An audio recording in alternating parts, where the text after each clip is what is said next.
Roving টেলসে তোমাদের সকলকে স্বাগত জানাই। রোভিং টেলসে আজ প্রথমবার বাংলা সাহিত্যের প্রখ্যাত সাহিত্যিক, নাট্যকার ও কবি বলাইচাঁদ মুখোপাধ্যায়ের একটি ভৌতিক কাহিনী আমার আজকের নিবেদন। বলাইচাঁদ মুখোপাধ্যায় বনফুল ছদ্মনামে অধিক পরিচিত। বলাইচাঁদ মুখোপাধ্যায় 1899-এর 19শে জুলাই অবিভক্ত ভারতের বিহার রাজ্যের মণিহারিতে জন্মগ্রহণ করেন। তাদের আদি নিবাস অধুনা পশ্চিমবঙ্গের হুগলি জেলার শিয়াখালা গ্রাম। প্রথমে মণিহারি স্কুলে এবং পরে সাহেবগঞ্জ উচ্চ ইংরেজি বিদ্যালয়ে তিনি লেখাপড়া করেন। শেষোক্ত স্কুল থেকে 1918 খ্রিস্টাব্দে প্রবেশিকা পরীক্ষায় উত্তীর্ণ হন। 1920 খ্রিস্টাব্দে হাজারিবাগ সেন্ট কলম্বাস কলেজ থেকে তিনি আইএসসি পরীক্ষায় উত্তীর্ণ হন। কলকাতা মেডিকেল কলেজ ও পাটনা মেডিকেল কলেজ থেকে চিকিৎসাশাস্ত্র অধ্যয়ন করে ডিগ্রি লাভ করেন। বলাইচাঁদ মুখোপাধ্যায়ের কৈশোর থেকেই লেখালেখি শুরু করেন। শিক্ষকদের কাছ থেকে নিজের নাম লুকোতে তিনি বনফুল ছদ্মনামের আশ্রয় নেন। 1915 খ্রিস্টাব্দে সাহেবগঞ্জ স্কুলে পড়ার সময় মালঞ্চ পত্রিকায় একটি কবিতা প্রকাশের মধ্য দিয়ে তার সাহিত্যিক জীবনের সূত্রপাত ঘটে। শনিবারের চিঠিতে ব্যঙ্গ কবিতা ও প্যারোডি কবিতা লিখে সাহিত্য জগতে নিজের আসন স্থায়ী করেন। এছাড়াও নিয়মিত প্রবাসী, ভারতী এবং সমসাময়িক অন্যান্য পত্রিকায় ছোট গল্প প্রকাশ করেন। লেখক হিসেবে বনফুলের 1000-এরও বেশি কবিতা, 586টি ছোট গল্প, 60টি উপন্যাস, 5টি নাটক, জীবনী ছাড়াও অসংখ্য প্রবন্ধ রচনা করেছেন। তার উল্লেখযোগ্য রচনার মধ্যে বৈতরণীর তীরে, ভুবন সোম, অগ্নিশ্বর, মানসপুত্র, জঙ্গম, মৃগয়া ইত্যাদি আজও সমানভাবে সমাদৃত। তার সাহিত্যকর্মের জন্য তিনি পদ্মভূষণ ছাড়াও শরৎ স্মৃতি পুরস্কার, রবীন্দ্র পুরস্কার এবং যাদবপুর বিশ্ববিদ্যালয় থেকে ডিলিট উপাধি পান। 1979 খ্রিস্টাব্দের 9 ফেব্রুয়ারি কলকাতা শহরে তার জীবনাবসান হয়। আজ তোমাদের জন্য বনফুলের একটি ভৌতিক কাহিনী, ভূতের গল্প। প্রধান চরিত্রে গল্পের কথক ও মাখনলাল সিং। আমার অনুরোধ, তোমরা চ্যানেলটিকে সাবস্ক্রাইব করে রেখো। শুরু হচ্ছে আমার আজকের নিবেদন, ভূতের গল্প।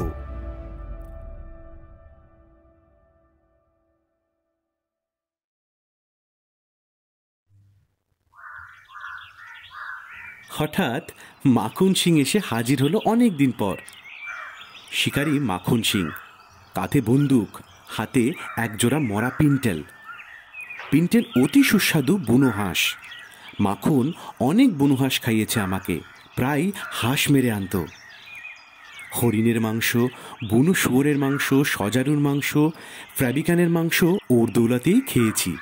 আমার ঘরে বাঘের যে চামড়াটা দেওয়ালে টাঙানো আছে সেটা মাখনের দেওয়া। খুব বড় শিকারী, পরনে খাকি হাফ শার্ট, হাফ প্যান্ট, কাইজারি গোফ, মাথার চুল কদম ছাট। অনেক দিন পরে এলো আজ। কি মাখনলাল, এসো এসো, এতদিন কোথায় ছিলে? নানা জায়গায় ঘুরে বেড়াই, ভাবলাম অনেক দিন দাদার সাথে দেখা হয়নি, দেখা করেই আসি। আজ ভাগ্য ভালো, দুটো পিন্টেলও পেয়ে গেলাম। বেশ বেশ, বসো। চা খাবে না কফি? মাখন রহস্যময় হাসি হেসে বললে, না, কিছু খাবো না। আপনি একটু অন্যমনস্ক হয়ে আছেন মনে হচ্ছে।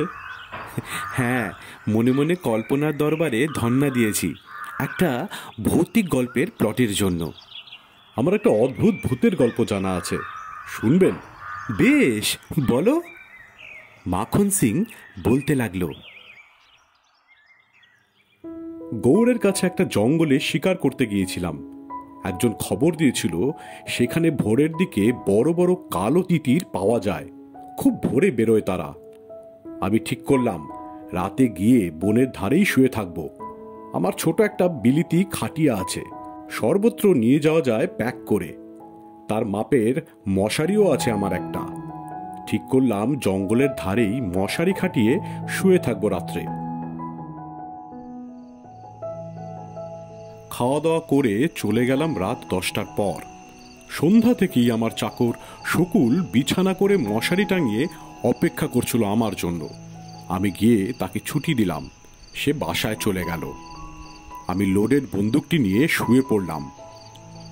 তখনও চাঁদ ওঠেনি, কৃষ্ণপক্ষের রাত্রি, কিন্তু বেশ হাওয়া দিচ্ছিল।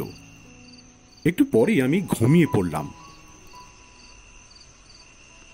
কতক্ষণ ঘুমিয়েছিলাম জানি না, হঠাৎ একটা ফোঁস করে শব্দ হলো। মনে হলো সাপ নাকি। সঙ্গে টর্চ ছিল, জেলে দেখি ও বাবা, সাপ নয়, হাতি, বিরাট কায় একটি হাতি। ঠিক সেই সময়েই আকাশের মেঘটা সরে গেল, কৃষ্ণপক্ষের চাঁদের জ্যোৎস্নায় ভরে গেল চতুর্দিক। দেখলাম হাতি শুধু বিরাট কায় নয়, বেশ সুসজ্জিত, পিঠে হাওদা রয়েছে। আমার মশারির ঠিক পাশে দাঁড়িয়ে সুর নাড়ছে, কান নাড়ছে আর ফোঁস ফোঁস শব্দ করছে মাঝে মাঝে। আর কিছু করছে না। আমি কিংকর্তব্য বিমূঢ় হয়ে বসে রইলাম, চুপটি করে বসে রইলাম। ভাবলাম কোথা থেকে এসেছে, আপনিই চলে যাবে। এ বুনো হাতি নয়, পোষা হাতি। প্রায় মিনিট 10 কেটে গেল, হাতি কিন্তু নড়ে না, ক্রমাগত সুর দোলাচ্ছে আর কান নাড়ছে। আরও মিনিট 10 কেটে গেল। কি করব ভাবছি, এমন সময় হাতিটা একটা অদ্ভুত কাণ্ড করে বসল। হঠাৎ সে আকাশের দিকে সুরটা তুলে দাঁড়িয়ে রইল খানিকক্ষণ। তারপর সুরটা নামিয়ে আমার মশারির ভেতরে সুরটা ঢুকিয়ে দিল। সুরে একটা রুদ্রাক্ষের মালা ছিল, সে মালাটি পরিয়ে দিল আমার গলায়। সুরের ভেতর থেকে ঠক করে কি একটা পড়ল আমার কোলের উপর। তুলে দেখি শ্বেত পাথরের একটা ছোট শিবলিঙ্গ। সঙ্গে সঙ্গে আমার মনে পড়ে গেল আমি গৌড়ের রাজা শশাঙ্ক। আর এটি হচ্ছে আমার প্রিয় হস্তি মৈনাক। বললাম, মৈনাক, কি খবর? সঙ্গে সঙ্গে মৈনাক হাঁটু গেড়ে বসল আর তার সুরটি বেঁকিয়ে ধরল। আমি তার সুরে পা রেখে হাওদায় গিয়ে বসলাম। সঙ্গে সঙ্গে চলতে শুরু করলো সে। গজেন্দ্রগমন নয়, ছুটতে লাগলো মৈনাক। কত মাঠ, বন, গিরি, নদী পার হয়ে গেলাম। রাত্রি প্রভাত হয়ে গেল, মৈনাক তবু থামে না। দিনের আলোয় দেখলাম চমৎকার এক দেশ, চারিদিকে প্রাচুর্য, চারিদিকে সৌন্দর্য, কত মন্দির, কত হর্ম, কত জলাশয়, কত বাগান পার হয়ে গেলাম। মৈনাককে দেখে রাস্তার লোক সসম্ভ্রমে পথ ছেড়ে দিতে লাগলো।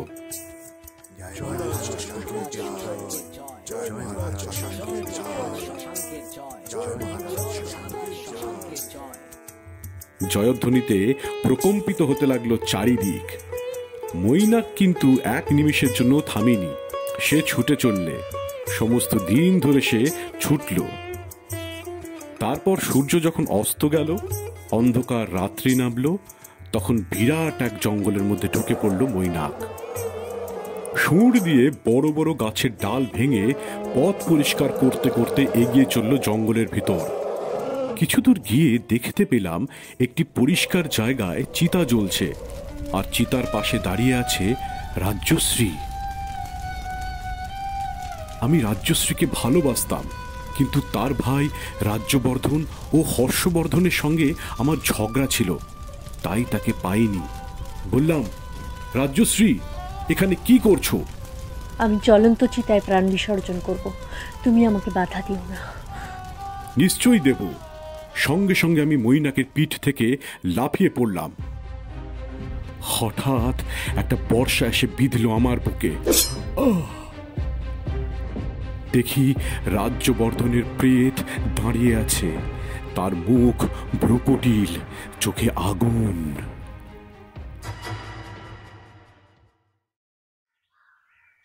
ঠিক সেই সময় আমার পুত্র হুড়মুড় করে ঘরে এসে ঢুকল। দাদু, আজ আমাদের প্রাইজ ডিস্ট্রিবিউশন ছিল, দেখো আমি কি সুন্দর রামায়ণ পেয়েছি। প্রকাণ্ড কৃত্তিবাসী রামায়ণটা সে রাখলো টেবিলের উপর। সঙ্গে সঙ্গে মাখন সিং যেন উবে গেল। মরা পিন্ডেল দুটো যেখানে পড়েছিল, দেখলাম সে দুটো নেই সেখানে।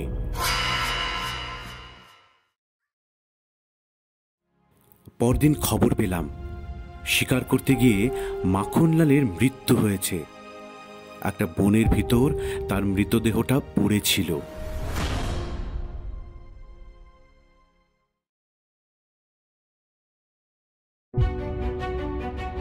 শেষ হলো আমার আজকের নিবেদন ভূতের গল্প, রচনায় বনফুল, রাজ্যশ্রীর ভূমিকায় তপব্রতা, গল্পের সূত্রধার, কথক ও অন্যান্য চরিত্রে আমি শীর্ষেন্দু। কেমন লাগলো তোমাদের এই গল্প? অবশ্যই কমেন্টস করে জানিও। ভালো লাগলে চ্যানেলটি শেয়ার ও সাবস্ক্রাইব করো। পরিশেষে আমার আন্তরিক কৃতজ্ঞতা জানাই অরিজিৎ, দীপায়ন ও প্রীতমকে সবসময় আমার পাশে থাকবার জন্য।